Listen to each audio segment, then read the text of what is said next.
Netanyahu का ऐसा राज खुला है कि आप बिस्तर खुजाने लगेंगे। दुनिया हैरान है। कभी कभी ऐसा लगता है कि हमास का सबसे बड़ा साथी ये नेतन्याहू ही है। और नेतन्याहू इतना बड़ा शैतान कैसे हो सकता है? शैतान भी नेतन्याहू के सामने छोटा हो जाता है। यूं कहूं कि नेतन्याहू के आगे शैतान भी सर झुकाता है। हजरात, इजराइल की ही जो जांच रिपोर्ट है उससे खुलासा ये हुआ है कि सन 2014 में ही इजराइल की एजेंसियों ने नेतन्याहू से कहा था कि गाजा के अंदर हमास काफ़ी मजबूती से आगे बढ़ रहा है। कई बार इजराइल के बॉर्डर तक, बिल्कुल अंदर तक, फेंसिंग तक आ गए थे हमास के लड़ाके। लेकिन इजराइल के प्रधानमंत्री नेतन्याहू ने उन पर फायरिंग करने से मना कर दिया और कहा कि इन पर हमला मत करना।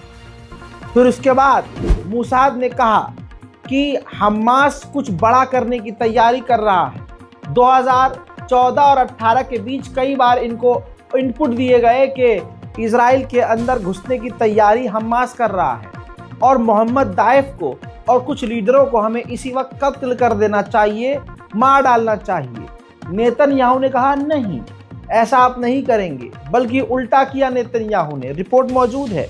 नेतन्याहू ने मोसाद की एक पूरी टीम कतर भेजी और कतर को मनवाया मोसाद से कि आप हमास को फंड कीजिए, पैसा दीजिए कि वो शांत रहे और अपने इलाके में मजबूत होता रहे। उसके बाद 1-1.5 साल के बाद फिर से इजराइल की एजेंसियों ने नेतन्याहू से कहा कि हमास बहुत ज़्यादा मजबूत हो चुका है, इसे हमें डिसमेंटल करना होगा। नेतन्याहू ने एक बार फिर से उन्हें रोका और उन्हें फिर से कतर भेजा। इस बार कतर पर्सनली चाहता था कि हमास को फंडिंग ना करे, लेकिन नेतन्याहू ने मनाया उन्हें कि आप हमास को फंड करते रहिए। इसके बाद जो 7 अक्टूबर को इजराइल के ऊपर हमला हुआ, उस हमले से पहले मोसाद की एजेंसियों ने और दूसरी एजेंसियों ने नेतन्याहू को डायरेक्ट बताया था कि हमास अंदर घुसने की कोशिश कर रहा है और वो घुसेगा, उसकी तैयारी पूरी है। लिहाजा नेतन्याहू ने तब भी कोई भी एक्शन नहीं लिया और न उनको कोई आदेश दिया। हत्ता कि जब हमास के लड़ाकू इजराइल के अंदर घुसे और उन्होंने जो लोगों को कत्ल किया और किडनैप किया, उस दौरान भी नेतन्याहू की सरकार से ग्राउंड पर मौजूद इजराइल की मिलिट्री बार बार पूछ रही थी कि हमें ऑर्डर दीजिए, हमें अब क्या करना है। लेकिन नेतन्याहू की सरकार ने जानबूझकर उनको ऑर्डर देने में डिले किया, जिससे ज़्यादा से ज़्यादा इजराइल के लोगों को हमास किडनैप करके ले गया। इसके बाद जब इजराइल के प्रधानमंत्री ने आदेश दिया भी, इजराइल की फौज ने हड़बड़ी में अपने ही लोगों के ऊपर बमबारी की, गोलीबारी की, हेलीकॉप्टर से गोलीबारी की और यहाँ तक कि ये समझ लीजिए कि अपने इजराइलियों की गाड़ियों के ऊपर तक बम मार दिए। तो ये पूरा खेल नेतन्याहू ने क्यों रचा? कमेंट सेक्शन खुला है। आप बताइए कि आपको क्या लग रहा है कि नेतन्याहू ने ऐसा क्यों किया। उधर अरब के मीडिएटर्स ने कहा है कि नेतन्याहू जानबूझकर किसी भी तरह की डील किसी से नहीं करना चाह रहा है, वो डिले कर रहे हैं, क्योंकि नेतन्याहू को लगता है कि जब डोनाल्ड ट्रंप सीट पर बैठ जाएगा तो डोनाल्ड ट्रंप ज्यादा बेहतर डील इजराइल के हक में करवाएगा। उधर नेतन्याहू की जो लीगल टीम है, वकीलों की टीम, नेतन्याहू के खिलाफ जो कोर्ट में केस इजराइल में चल रहा है, उनसे रिक्वेस्ट कर रही है, कोर्ट से रिक्वेस्ट कर रही है कि 15 दिन के लिए थोड़ी सी राहत नेतन्याहू को दे दें। नेतन्याहू पर्सनली बुरी तरह से फंसा हुआ है। उसके ऊपर करप्शन के चार्जेस, भ्रष्टाचार के चार्जेस लगे हुए हैं। अब नेतन्याहू के दफ्तर के अंदर का एक प्राइवेट वीडियो लीक हुआ है। ऐसा लग रहा है कि कैमरा गलती से चलता हुआ छूट गया और वीडियो लीक हो गई, जिसमें नेतन्याहू अपनी कैबिनेट पर, अपने लोगों पर एक भूखे कुत्ते की तरह भौंक रहा है, गुर्रा रहा है और गुस्से में पागल हो रहा है कि मेरे ऊपर इतने खतरनाक करप्शन चार्जेस हैं और तुम कुछ नहीं कर पा रहे हो। תגיד לי את השקרים האלה שהוא מספר עכשיו, אתה מוכן לזה? אני מוכן, אני מאוד סס לזה. אני לא יודע אם עורכי הדין שלי יוצא, אני מאוד סס לזה. שניהם, מה אתה חושב שאני מפחד מהם? הרבה השקרנים האלה. שקרנים, משקרים במצח נחושה. במצח נחושה, אומרים דברים שלא היו. כשאני הנחיתי אותם, פתאום אני שומע תיאום. אמרו כאן, לא תיאום, לא יודע מה זה. לא יודע מה זה. ושניהם אומרים את אותו דבר. והוא משקר על ערן לעבוד. ואלה אומרים על הדברים האלה. מה זה? ואתם מתייחסים לזה ברצינות. इजराइल के पूर्व प्रधानमंत्री ने ये देखिए ट्वीट किया है कि हमारे 101 अभी भी कैदी हमास की कैद में हैं, 804 इजराइल के फौजी मारे गए हैं, 12,000 घायल हैं और हमारे देश की इकोनॉमी तेजी से गिर रही है, बेरोजगारी इजराइल में बढ़ रही है और यहूदियों के खिलाफ पूरे यूरोप में नफरत फैल रही है। तेल अवीव हाइफा पर हिजबुल्लाह के ड्रोन कामयाबी से गिर रहे हैं। हमारे लोगों को 30 लोगों को विदेशों में कत्ल किया जा चुका है। हमारे खिलाफ पूरी दुनिया में नफरत बढ़ रही है। उधर ईरान हमें न्यूक्लियर वेपन्स की धमकी दे रहा है। आगे उन्होंने कहा कि नेतन्याहू, तुम इस देश की बर्बादी की वजह हो, तुम्हारी वजह से आज पूरा देश बर्बाद हो रहा है और हम मिट रहे हैं। मेरे दोस्तों, एक पूर्व प्रधानमंत्री का इस तरह का बयान आप समझ सकते हैं देश में भूचाल ला चुका होगा। आपको बता दूं कि सच में इजराइल अंदर से खोखला हो चुका है, इतना खोखला कि नेतन्याहू के खिलाफ अब इजराइल में 24 घंटे यहूदी प्रदर्शन कर रहे हैं।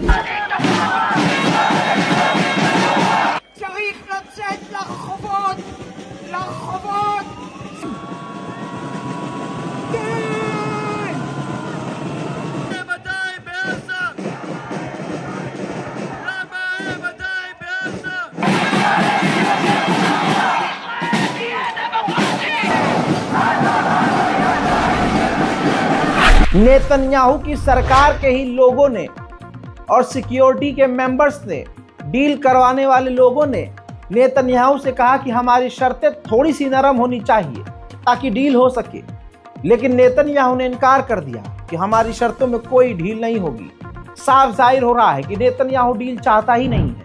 उधर ईयू के फॉरेन पॉलिसी के चीफ ने कहा कि इजराइल के प्रधानमंत्री नेतन्याहू पर प्रेशर बनाना चाहिए कि वो हिजबुल्लाह से डील करे और गाजा में भी डील करे। उधर अबू धाबी में ईरान की एम्बेसी ने रिजेक्ट कर दिया है कि जो यूएई के अंदर यहूदी धर्मगुरु मारा गया है उसमें हमारा कोई रोल नहीं है।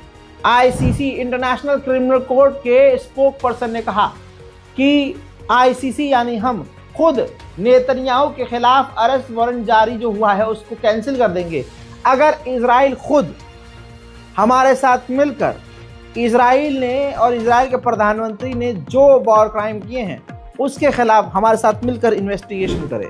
बौखलाए इजराइल ने लेबनान के ऊपर खतरनाक बमबारी की है जिससे लेबनान में भारी तबाही नए नए शहरों में हुई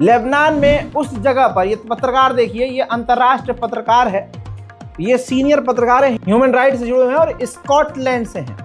ये लेबनान के उस इलाकों में गए जहां इजराइल ने बमबारी की और उन्होंने दुनिया को दिखाया और बताया कि यहाँ पर हमास और कोई दूसरा आतंकी संगठन या हिजबुल्लाह कोई भी नहीं है, यहाँ सिविलियन हैं जिन्हें इजराइल कत्ल कर रहा है।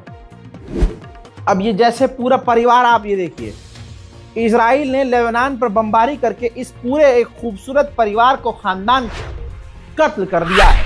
इसी तरह से इस लेबनान के नेशनल फुटबॉलर को देखिए, इजराइल की बमबारी में ये भी मारे गए हैं। वहीं इजराइल ने सीरिया और लेबनान के बॉर्डर पर भी खौफनाक बमबारी की है। इजराइल ने लेबनान की ऑफिशियल आर्मी के ऊपर हमला कर दिया, मिलिट्री बेस के ऊपर हमला हुआ, लेबनान के कई फौजी घायल हुए हैं और 1-2 के मारे जाने की खबर है और लेबनीज बेस पर खतरनाक आग लग गई।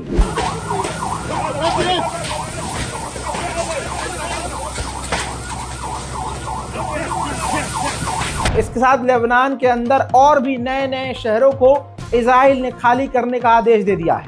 आईडीएफ के स्पोक पर्सन के द्वारा इजरायली मिलिट्री के द्वारा फिर कहा गया है कि हम लेबनान पर हमले जारी रखेंगे। इजराइल की बमबारी में 2 पैरामेडिक्स मारे गए हैं और 4 घायल हुए हैं। यूरोपीय यूनियन के फॉरेन पॉलिसी चीफ लेबनान पहुंचे और उन्होंने लेबनान के राष्ट्रपति से मुलाकात करी तो लेबनान के राष्ट्रपति ने खुलासा किया कि इजराइल जानबूझकर सीज फायर नहीं कर रहा है, बल्कि अब वो हमारी ऑफिशियल मिलिट्री पर, हिजबुल्लाह पर नहीं, हमारी लेबनान की सेना पर हमला कर रहा है। उधर गाजा की बात करें तो गाजा के अंदर 44,211 लोगों की शहादत हो चुकी है। 1,04,567 बुरी तरह से लोग घायल हैं और ये दोनों नंबर बढ़ते जा रहे हैं। गाजा के अंदर इजराइल ने अब तक 1,000 डॉक्टर और नर्सेस को कत्ल कर दिया है। उधर इजराइल के हेलीकॉप्टर गाजा के अंदर 24 घंटे उड़ रहे हैं और गोलीबारी कर रहे हैं। जबलिया के इलाके में रेफ्यूजी इलाका था, कैंप समझ लीजिए, बिल्डिंग थी जिसके अंदर लोग रह सकते थे, पनाह लिए हुए थे। इजरायली सैनिकों ने, दोनों तस्वीर देखिए, इजराइल के सैनिकों ने उसको तबाह किया और आग लगा दी। वहीं मेरे दोस्तों, इजराइल के सैनिक ड्रोन के अंदर ग्रेनेड लगाकर बम गिरा रहे हैं, देखिए।